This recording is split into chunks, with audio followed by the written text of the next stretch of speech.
Just taste on the stovetop. The stove stores are freaking out about this, but they are going crazy. For what? Generally personal, when this happens to the stove, it starts to lean, starts to get burned, and we start to get disappointed about it. And how will we feel when this starts to happen? Changing our stove, right? And with this tip, you won't need to change anymore. It's very simple, easy, and has few ingredients, which I'm sure you have at home. So let's learn. First, we will need a lemon.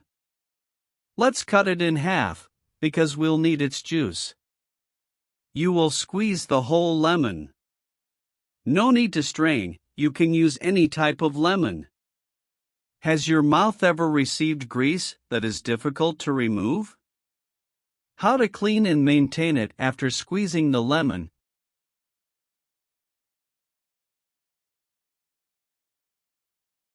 Let's put a spoon of detergent here, it can be anyone.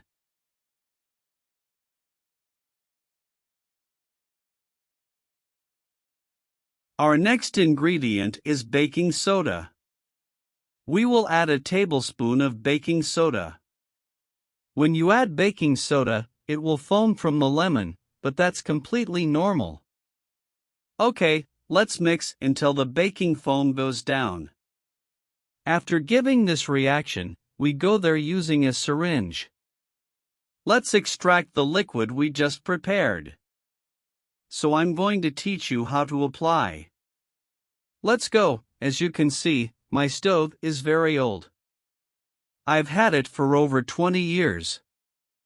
I used it in every way to dirty the stove burner, so I can teach you that we're going to put our mix on this burner.